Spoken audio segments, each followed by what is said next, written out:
अब खेल उपजे के कहूँ कारण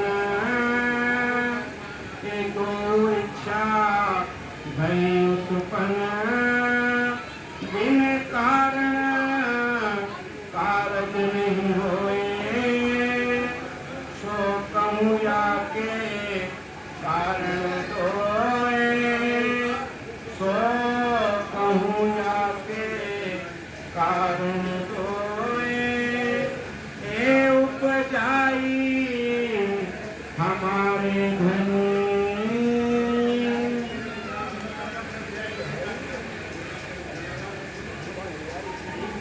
आप हर्षराज जी महाराज धाम के धनी पूर्ण ब्रह्म सच्चिदानंद स्वरूप आप अवतार स्वामी श्री प्राणनाथ जी महाराज, श्री राज जी महाराज, श्री इंद्रावती जी के धाम दिल में विराजमान होकर के हम सब सुंदर साथ को वे बातें बता रहे हैं जो श्री देवचंद जी महाराज जी को श्री राज जी महाराज जी ने दर्शन दे करके बात बताई। ये प्रकटवाणी क्या है? ये प्रकटवाणी के अंदर वो बात है जो धनी श्री देवचंद जी महाराज जी अपने घर से 11 वर्ष की उम्र से खोज करी उन्होंने कि मैं कौन, कहां से आया और कहां मेरा भरता। श्री देवचंद जी महाराज जी की जब उम्र 11 वर्ष की थी तब उनके मन में विचार आया था कि दुनिया क्या है, इस दुनिया में अनेक आ रहे हैं, सब जा रहे हैं, एक दिन हम भी चले जाएंगे, है नहीं? मैं कौन हूँ, कहाँ से आया हूँ और यहाँ क्यों आया हूँ और इस सृष्टि का मालिक परमात्मा कौन है और उसे कैसे पाया जा सकता।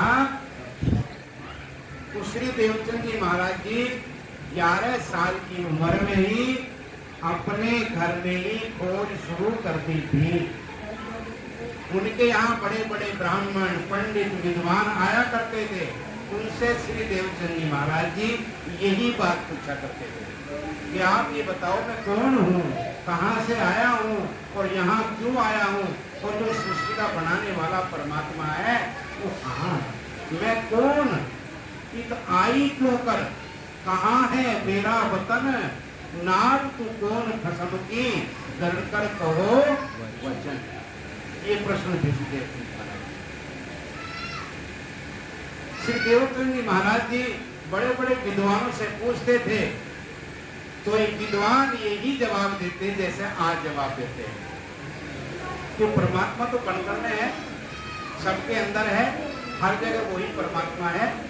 तो श्री देवचंद जी महाराज जी ने इसके सोचा कि जो परमात्मा हर जगह है वो मंदिर में अवश्य हो। तो श्री देवचंद जी महाराज जी प्रातः काल 3 बजे उठ जाते हैं, अपनी देह क्रिया से फारिग होकर के स्नान करके और वहां गांव के बाहर एक पिंगल श्याम का मंदिर था, राधा कृष्ण जी का मंदिर, वहां जाते हैं धनी श्री देवचंद जी महाराज जी बचपन में और वहां जाकर के 3 घंटे परिक्रमा लगाते हैं। इसके अंदर ये विचार हो जाता है ना कि मैं कौन, कहां से आई या कहां मेरा भरता है। जिसे परमात्मा को पाने की चाहना होती है उसकी लगन सुंदरता की अलग होती है। जिसे अपने धनी को पाने की चाह होती है, जिसे परमधाम को पाने की चाह होती है, उनकी लगन अलग होती है। वे तो सत्संग को, कीर्तन को, मंदिर को ढूंढते फिरते हैं कि कहाँ कथा हो रही है, चलो वहीं कथा सुने। वो इंसान की व्यवहार से पता चल जाता है कि इसे अभी दुनिया की चाहत है या परमात्मा की चाहत है। अब मैंने को सत्संग बोला ना, कितने सुंदर साथी यहाँ आए और कितने बैठे आकर के और जाना चाह रहे हम कहाँ, परम धाम।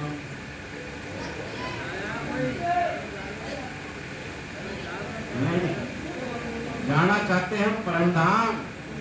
अब विचार कर लो कितने परम जाने वाले हैं, कितनों के दिल के अंदर ये तमन्ना है कि मेरे धनी कब मिलेंगे, मेरे राजी महाराज जी कब मिलेंगे मुझे।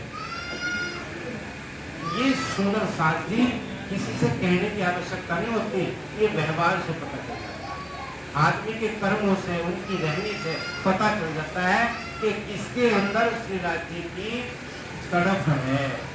तो श्री देवचंद जी महाराज जी की तरफ देखिए, अभी 11 साल की उम्र है, भीतर में चौपाई आती है, जब बरस भया 11वां तब मन उपजी आस, मैं कौन कहां से आईया और कहां मेरा भरतार। मन के अंदर 11 साल की उम्र से ही ये बात बनी, क्योंकि इनके अंदर कौन है, श्री श्यामा महारानी। श्यामा महारानी जी ने संसार में आकर के अपने सुंदर साथ को बताया है, सिखाया है कि तुम्हें राजी कैसे मिलेंगे, मुझे कैसे मिले हैं। अगर तुम इन कदमों पे कदम रखोगे तो राजी मिल जाओगे। क्योंकि श्यामा महारानी जी ने आकर के यहाँ हमें राज्य से मिलने का तरीका बताया है, सुंदरता की तरीका, उसी राह पे हमें चलना पड़ेगा। जो हमारे आदि जिस राह पे चले हैं उनके कदमों पे कदम रख करके ही हम राज्य महाराज जी को प्राप्त कर सकते। तो श्री देवचंद जी महाराज जी 11 साल की उम्र से ही फौज में रखे। जब घर वालों देखा कि हमारा बच्चा तो रोज मंदिर में जाता है, तो रोज मंदिर में जाना कोई बुरा थोड़ा ही है, लेकिन माता पिता को चिंता है कि बाबा जी ना बन जाए, हमारी सेवा कौन करेगा। दुनिया को सब अपने अपने स्वार्थ के चक्कर में, कोई किसी का उद्धार नहीं चाहता है, सब अपने स्वार्थ के लिए प्यार करते हैं। लेकिन श्री देवचंद जी महाराज जी पे कोई भी फर्क नहीं पड़ रहा है। तो श्री देवचंद जी महाराज जी तो माता पिता बहुत समझाते हैं, नहीं बेटा ये तुम्हारी उम्र नहीं है भजन की। श्री देवचंद जी महाराज ने कहा कि पता है कोई उम्र कब खत्म हो जाए, उम्र का कोई भरोसा नहीं है, भक्ति की कोई उम्र नहीं होती है। एक सांस हम ले रहे हैं, दूसरे की सुंदरता की आस नहीं है। इसलिए जब से हमें पता चल जाए कि ये मानव जीवन मिला है अपने उद्धार के लिए, तो तभी से ही हमारा प्रयास शुरू हो जाना चाहिए। तो श्री देवचंद जी महाराज जी तो बहुत समझाते हैं घर वाले, लेकिन श्री देवचंद जी महाराज जी के दिल में कितने बात उपजाई है। राजी महाराज जी वो अपनी श्यामा महारानी को जलाना चाहते हैं, वो अपनी श्यामा महारानी को दुनिया का खेल दिखाना चाहते हैं। तब उनके माता पिता ने सोचा कि ये हमारा जो लड़का है वो ऐसे भक्ति छोड़ने वाले नहीं है, इनको अपने व्यापार में लगा दिया जाए। तो उनके माता पिता कहने लगे, बेटा आपके पिताजी बहुत अच्छा ऊँटों का घोड़ों का व्यापार करते हैं, चलो आपको व्यापार करना सिखाओ। तब श्री देवचंद जी महाराज ने कहा कि मेरा मन इसमें बिल्कुल भी नहीं है। तब उनकी माता जी ने कहा, बेटा जहाँ ये व्यापार करते हैं ना वहाँ बहुत मंदिर हैं, बहुत वहाँ कथाएं होती हैं, वहाँ आप जाओगे ना तो आपको संत महात्माओं के दर्शन होंगे, आपको भागवत कथा सुनने को मिलेगी।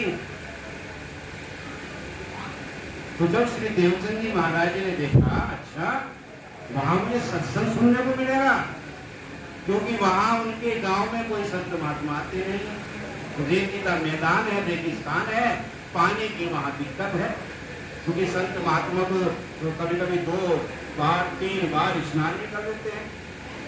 जब वहाँ पानी नहीं है तो कोई संत महात्मा वहाँ आते नहीं थे। और जब संत महात्मा ना आवे तो सत्संग से हो भाई, सत्संग तो संत महात्मा ही करते हैं, गृहस्थी नहीं करते।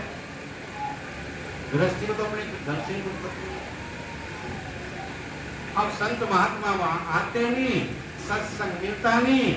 और देवचंद जी महाराज को पता है कि बिन सत्संग विवेक न होई, कि बिना सत्संग के उद्धार होने वाला नहीं है। जब श्री देवचंद जी महाराज जी को ये पता चला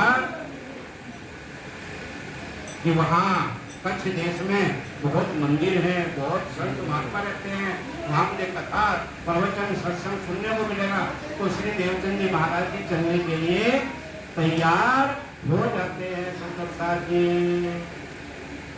वहां पहुंच गए, पहुंच के देखा यहाँ तो बहुत मंदिर है, हर मंदिरों में कथा सत्संग चर्चा हो रही है। तो श्री देवचंद जी महाराज जी ने कहा, पिताजी मैं पहली बार आपके साथ आया हूँ, मैं जरा घूम लूँ यहाँ, फिर आपके साथ कभी चलूंगा। तो वहां उनके पिताजी ने कहा, ठीक है बेटा, मट्टू मेहता उनके पिताजी का नाम है। तो वहां श्री देवचंद जी महाराज ने सब मंदिर देखे, और देखने के बाद में शाम हो गई। शाम को पिताजी वहां अपने घोड़े और ऊंट लेकर के आ गए, और श्री देवचंद जी महाराज से कहा, चलो बेटा यहाँ से। नहीं, 2-4 दिन और कहते, मेरा तो यहाँ बहुत अच्छा मन लग रहा है। तो जो आत्मा होती है परम धाम की, उसको सत्संग में मंदिर में मन लगता है, उसकी पहचान है। उसको सत्संग अच्छा लगता है, उसको पानी चर्चा अच्छी लगती है, उसको भजन कीर्तन अच्छा लगता है, उसको कथाएं अच्छी लगती हैं, उनकी यही पहचान होती है।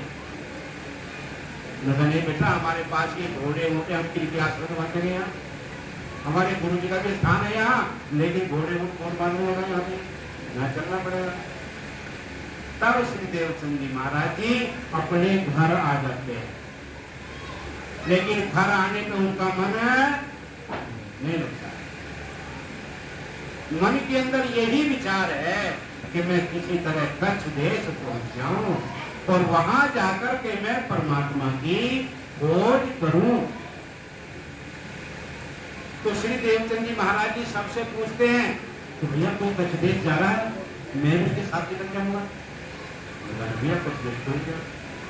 तो उन्हें वहां पता चला कि वहां के राजा हैं, उनका खांडा ब्याह करने के लिए वो कच्छ देश जाएंगे। तो पहले वहां खांडा ब्याह किसे कहते हैं, तलवार से ही दुल्हन के फेरे फेर के जाते थे और अपने घर आकर के विधिवत वहां अपना संस्कार, विवाह का संस्कार करते थे। क्योंकि वहां छोटे छोटे राजा हुआ करते थे, एक दूसरे की सबकी दुश्मनी हुआ करती थी, इसलिए राजकुमार को कोई भी नहीं भेजता। तो देवचंद जी महाराज जी को पता चला कि खाना ब्याह करने के लिए जा रहे हैं। तो श्री देवचंद जी महाराज जी राजा के वजीर के पास गए कि मैंने सुना है कि आप कच्छ देश जा रहे हो। मैं कहा जा रहे भैया, तो मुझे भी साथ लेके चलना। उन्होंने कहा तुम्हारे पास कोई सवारी है? उन्होंने कहा मेरे पास कोई सवारी नहीं है, तो हमारे पास हमारे जितने बराती हैं उतने ही सवारी हैं। अब देवचंद जी महाराज ने सोचा कि इनसे क्या पूछना, जब बारात जाएगी मैं भी उनके पीछे पीछे भाग दूंगा। तो श्री देवचंद जी महाराज जी अपना कच्छ देश जाने के लिए अपनी तैयारी कर ली, एक गठड़ी बना ली, गठड़ी में जो खाने पीने का सामान था, कुछ पैसे भी रख लिए, एक छोटी सी तलवार भी रख ली, क्योंकि वहां डाकुओं का डर था रास्ते में। कहने का मतलब सुंदर साथी, आप श्री देवचंद जी महाराज जी को जिस दिन उन्हें पता चला कि अब बारात जा रही है, तो बारात के पीछे पीछे आप श्री देवचंद जी महाराज जी पहुंचते हैं। लेकिन चलते चलते आधी रात हो जाती है, रास्ता बता जाते हैं। शिवाजी महाराज देखते हैं कि मेरी श्यामा महारानी मुझे ढूंढने के लिए चली है और रास्ता भटक गई है। तो एक सिपाही का वेश धारण करके आप श्री राजी महाराज जी श्री देवचंद जी महाराज जी के सामने खड़े हो जाते हैं। बोलो श्री प्राणनाथ श्री सदगुरु महाराज की। और श्री देवचंद जी महाराज जी को पता था कि बीच में डाकू भी मिल जाते हैं, लगता है तो डाकू नहीं, डाकू नहीं कर रहे। नजदीक आए और नजदीक आ देवचंद जी महाराज जी को जय श्री राजी महाराज करके अपनी गड्ढे मुझे गए। तो गड्ढे उन्होंने गोपाल कर दिए और ये तलवार भी अपनी मुझे दे। अब देवचंद जी महाराज जी के भागते भागते पेट में दर्द हो गया। तो श्री देवचंद जी महाराज जी को शिवराज जी महाराज जी ने जो अपनी जो थी पटुका नीलो पिलो पटका वो बिछाया और श्री देवचंद जी महाराज जी उतर के लेट जाओ। देवचंद जी महाराज तो मारेगा तो क्या करेगा, समाज में झेल तो मारता है। शिवराज जी महाराज जी को पता था कि श्री देवचंद जी महाराज जी को भागते भागते पेट में दर्द हो गया। तन की जाने मन की जाने दिल की जाने जोड़ी, उस प्रीतम से क्या छुपा इसके हाथ में। वो हमारी सारी हकीकत जानते हैं कि हम क्या कर रहे हैं। ये ना सोचो कि हम जो कर रहे हैं राज्य को नहीं पता है, सब देख रहे हो तो हंस रहे हैं सब। ये हंसी का खेल है सुंदर साथ जी। हमारी करनी और रहनी को देख करके राजी महाराज जी बैठे बैठे हंस रहे हैं कि वहां वादा कर गए राजी महाराज जी हम आपको नहीं भूलेंगे। और देखो यहाँ सुंदर साथ का क्या हाल हो गया। राजी महाराज जी जैसे ही देवचंद जी महाराज जी को अपने पटके के ऊपर लिटाते हैं तो उनकी जांघ के मूल में पैर रखा, मतलब ठीक हुआ कुछ, हाँ इधर काटने की तरफ आती है। तो आप राजी महाराज ने दूसरे पैर के जांघ के मूल में अपने पैर से दबाया और दर्द को उठ जाओ, मारेंगे अपने घर में जाओ, नौकरी करवाएंगे, अपने जा जाओ अपना दास बना लेंगे, चलो इनकी नौकरी करते रहेंगे, परमात्मा की खोज भी करेंगे। ये है दृढ़ विश्वास। और आज सुंदर साथ को थोड़ा सा संकट, थोड़ा सा कष्ट आ जाए, बस राज जी को छोड़ के इधर उधर काम करते हैं। कोई हनुमान को, कोई कहीं कोई कहीं, तो आज देख लो पूरा हाथ कर देते हैं। महाराज की जय।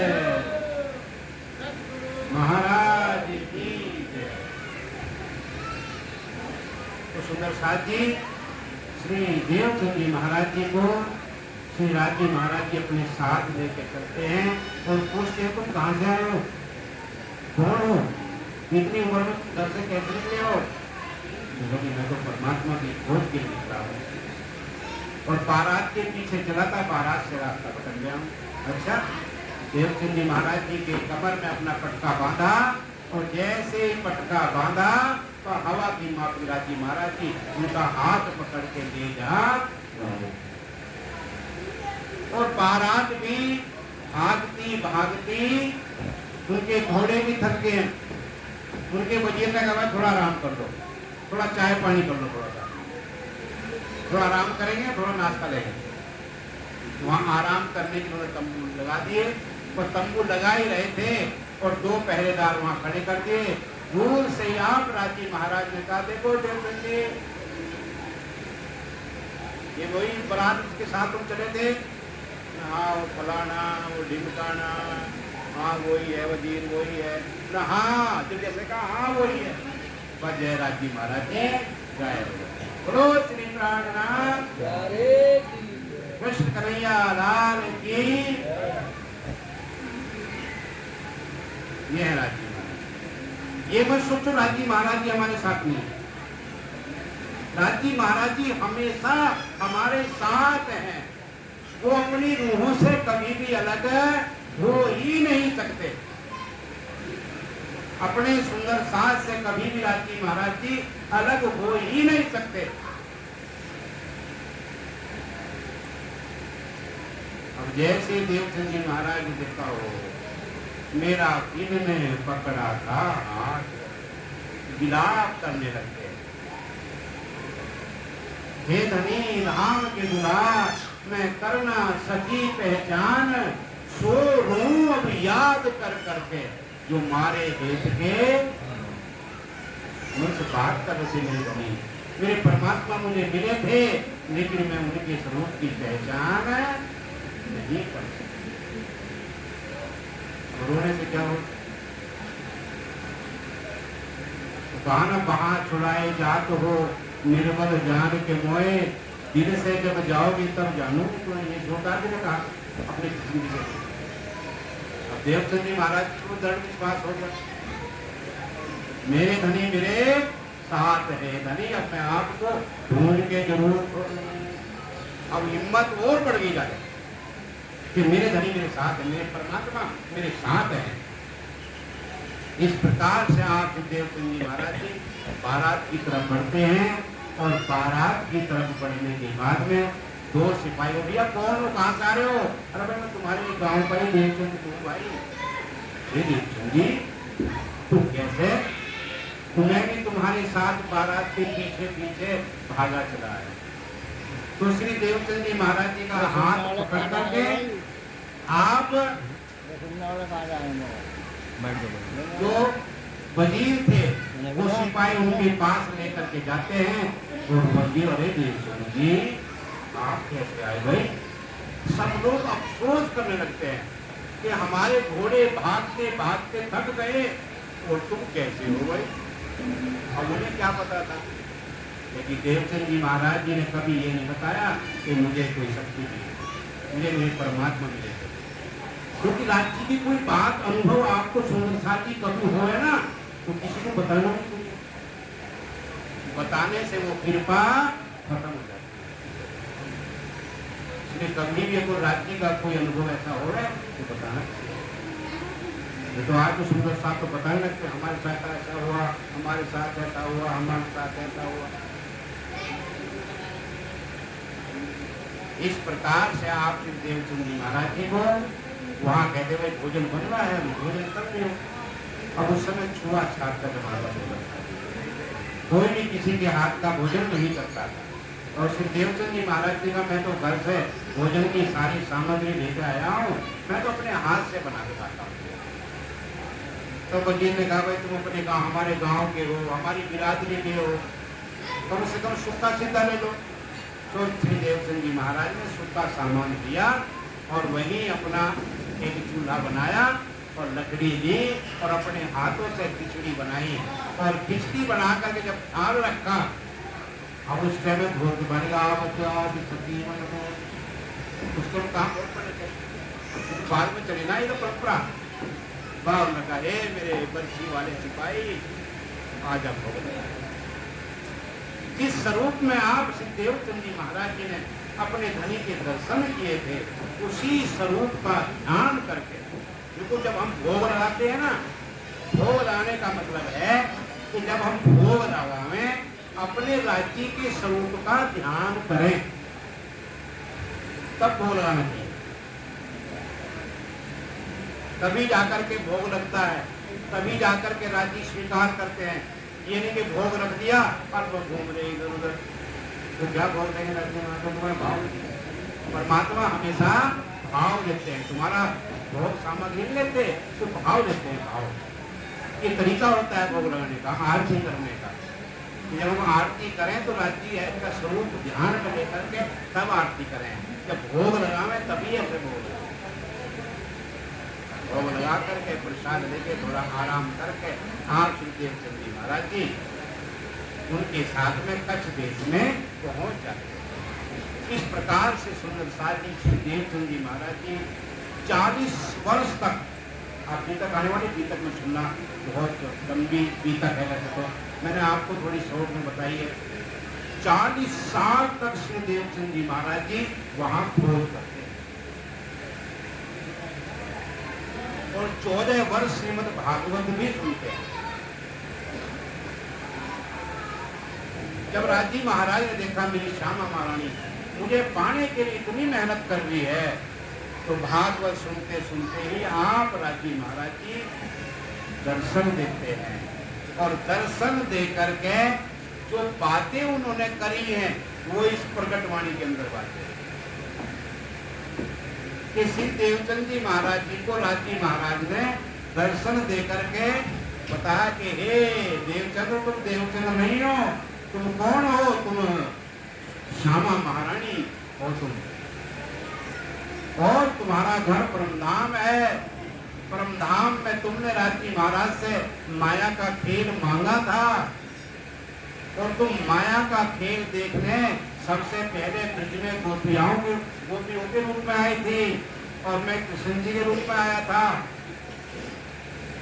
फिर ब्रज की लीला खेलने के बाद में तुम्हें वृंदावन में रास रचाया योग माया के ब्रह्मांड में। ये रास नहीं है जो वृंदावन है, इसमें हमने रास रचाया। वो रास जो है योग माया के अंदर अखंड वृंदावन में रास रचाया। यहाँ तो गोलोक की श्री कृष्ण ने रास रचाया था इस वृंदावन में।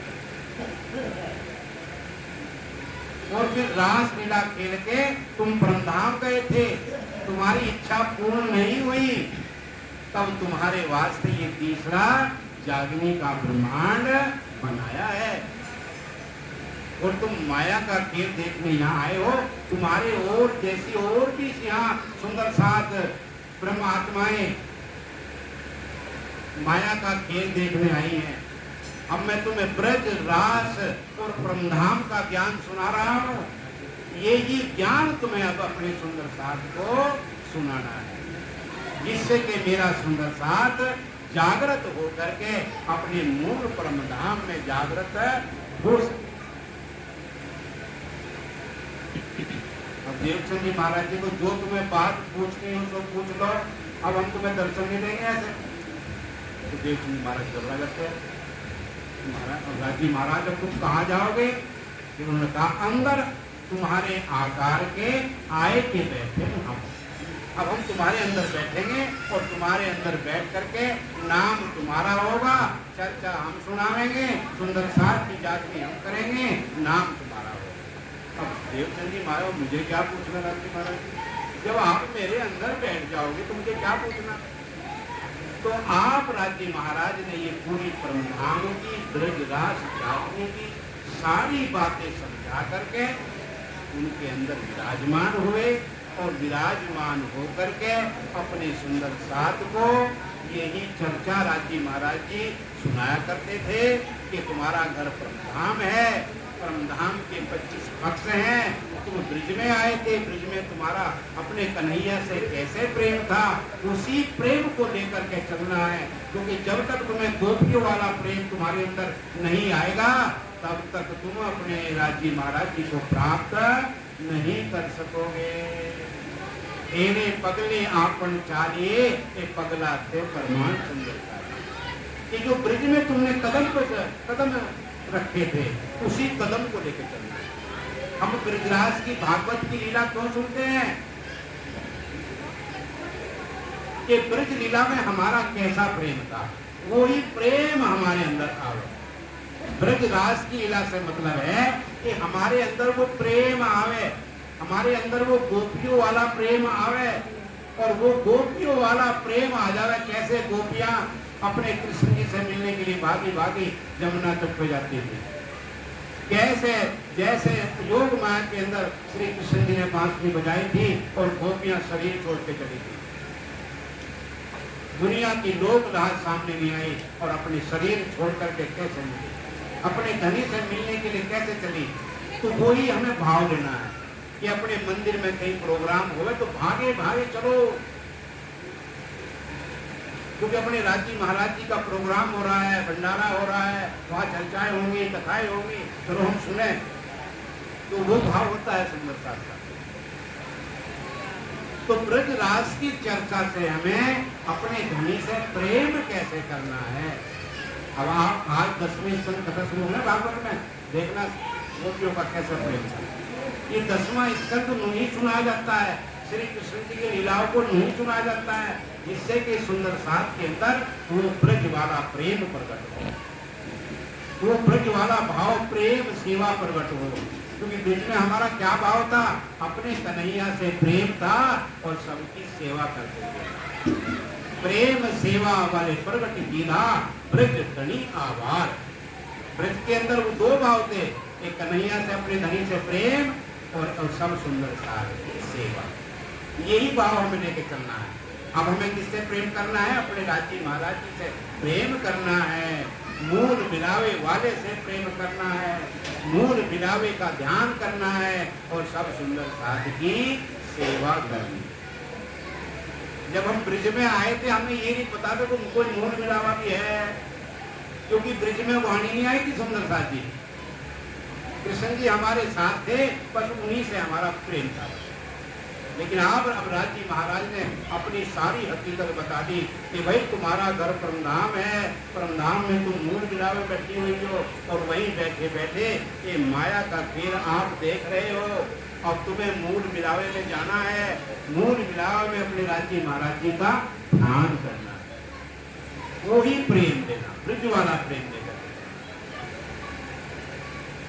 तो जो राजी महाराज ने श्री देवचंद जी महाराज जी को, श्यामा महारानी को जो बात बताई थी, वही बातें इस प्रकट वाणी के अंदर हैं, जो इस जागनी का आधार है। इस प्रकट वाणी के अंदर जिसने वाणी, एक प्रकट वाणी समझ ली, समझ लो उसने सारी वाणी समझ ली। और ये प्रकट वाणी क्या है? जो आज तक बड़े बड़े ऋषि मुनि ज्ञानी ध्यानी हो गए, जिसको परमात्मा के नाम धाम स्वरूप का पता नहीं चला, वो बातें प्रकट वाणी है। इसलिए कह रहे अब लीला हम जाहिर कर रहे हैं, अब हम इस लीला को जाहिर कर रहे हैं, जो इस लीला को आज तक दुनिया नहीं जानती। वो लीला यहाँ राजी महाराज जी ने जाहिर करी है कि ब्रिज में कौन आया था, रास में कौन आया था, फिर जागने के ब्रह्मांड में कौन आए हैं, ये पहचान हमें होनी चाहिए। ब्रिज में कृष्ण जी आए जरूर, लेकिन दुनिया उनके स्वरूप की पहचान नहीं कर सकी, इसलिए अब गए। सो तो अब जाहिर हुए। अब राजी महाराज ने जाहिर होकर के ब्रिज की भी पहचान कराई, रास की भी पहचान कराई, और जागने की भी पहचान कराई, और जागने के लिए परमधाम की पहचान कराई कि जब तक हमें परमधाम के 25 पक्ष याद नहीं आवेंगे, तब तक जागनी होने वाली नहीं है। यही अपनी जागनी जब याद आवे निज सुख, इश्क यही सो आ रही, यही से होइए सन्मुख। ये है असली जागनी। ये मूल मिलावा अपना, नजर दीजिए इत, पलक न फेर पीछे फेरिए, जो सब अंग जब। स्वामी जी कह रहे हैं कि हे ब्रह्मधाम की आत्माओं, तुम्हारी जागनी कैसे होगी? मैं तुम्हें उसकी विधि बता रहा हूँ। इन विधि साथ ही जागिए। इन विधि मतलब मैं आपको इसकी विधि बता रहा हूँ। इन विधि साथ ही जागिए, बताए देऊं रे जीवन, श्याम श्यामा जी साथ जी, जित बैठे जोत बदल। याद करो सोई साइड, जो हंसने मांगया खेल, सो खेल खुशाली लेके उठ दीजो वो खेल। सुरता एक ही राखिए, मूल मिलावे माए, श्याम श्यामा जी साथ जी, तले ओम बैठे हैं जाए। ये मूल मिलावा अपना, नजर दीजिए इत, पलक न पीछे फेरिए, जो इसक अंग उपजो। जो मूल स्वरूप है अपने, जाको कहिए पर आत्मा, सो पर आत्म लेके विलसिए संग असम। ये है जागनी, ये विधि है जागने की। राजी महाराज ने ये विधि बताई हमें, इन विध कि मैं आपको विधि बता रहा हूं जागने की।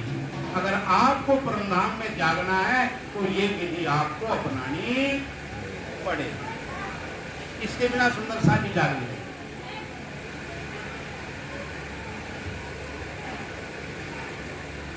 और ये विधि बता करके ये सारी विधि इस प्रकट वाणी के अंदर कहा है।